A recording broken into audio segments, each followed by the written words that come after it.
Hello, everyone. We'd spent a lot of time over the past week talking about big events, the global impacts of the war, the politics of war, what aspects of the politics of other countries impact Ukraine and vice versa. So let's bring this back home and let's go back to the human aspect of war because that is always there, that is always present. Multiple sources are covering the story today about 23 children and adolescents having been brought out of the area of Ukraine occupied by Russia and to the part of Ukraine that is under Ukraine's control.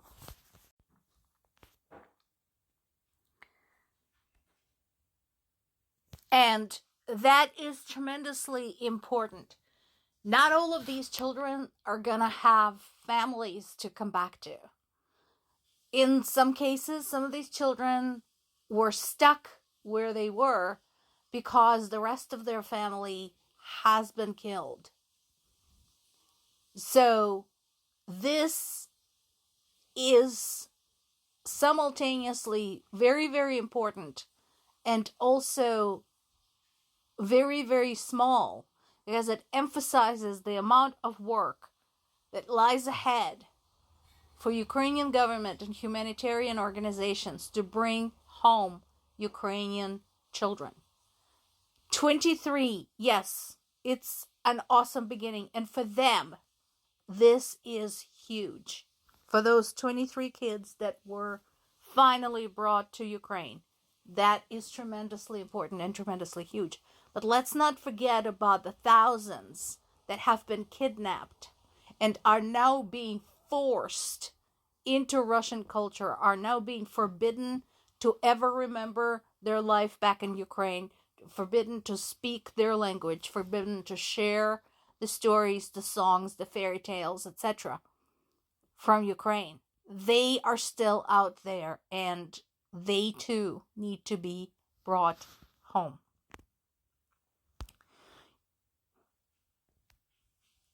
There's still a campaign going on by Russia targeting civilian infrastructure in Ukraine, and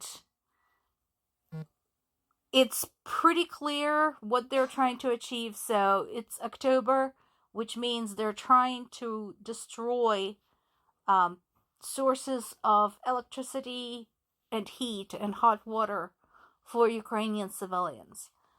For 3 years in a row now, they have been threatening to freeze the Ukrainians out. They keep failing, but they keep trying. I don't even know why The Guardian bothered to report this or any of the other sources. I think I saw the same story on the Reuters website and American networks websites. Donald Trump saying that they're stepping up the pressure on Putin to end the war. I don't even know what that means. And now he's saying NATO has been great. If you recall, just a few short months ago, he was berating his NATO partners for not doing enough, for not, pitching in enough, which is untrue. So it's just a soundbite. It doesn't mean anything. And it's very possible that this pressure he's referring to doesn't even exist. Russia accused Ukraine of rupturing a defunct pipeline used to transport Russian ammonia into Ukraine for export, thus releasing toxic gas into the air. So far, there has been no comment from Ukrainian government. Again, considering the incalculable ecological damage that Russia has been doing in Ukraine, they should just really shut up. Also, it wouldn't surprise me at all if this particular incident had nothing to do with Ukraine and everything to do with Russia's sloppy way of doing business when it comes to handling toxic gases and other materials.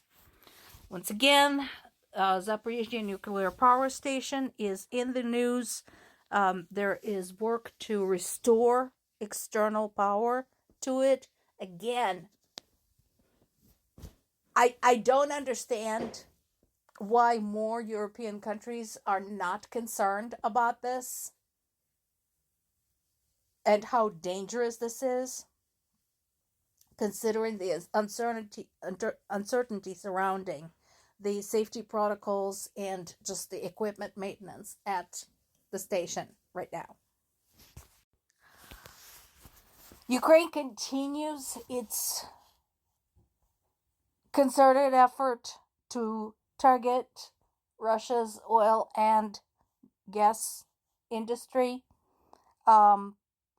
Ukrainian military stated that it had struck the Kharkovsky gas processing plant and oil transport infrastructure in the Volgograd region of Russia. Again, those are working because Russia is officially experiencing serious gas shortages because all of the extra resources are being used up, and whatever they have goes toward the war effort. As the result, their civilians can't fill up their tank at the gas station. Now, I wanted to show this story. So, this has been across multiple sources, but it didn't get much coverage. The reason I wanted to bring this up is because being able to read in Russian, I had a chance to read the account of this incident of the crashing of Russian fighter jet from two different Russian language sources. So, let me give you the official line first. So, the official sources stated that a Russian MiG-31 fighter interceptor jet had crashed in Lipetsk region of Russia. This is a two-seater. It is capable of carrying Kinzhal hypersonic missiles. It has been used extensively by Russia in the long-range attacks against Ukraine. I'm not sure whether coincidentally or not, but this crash took place just before Russia had launched another massive drone attack against Ukraine. Now, according to the official sources, it was just a routine training flight.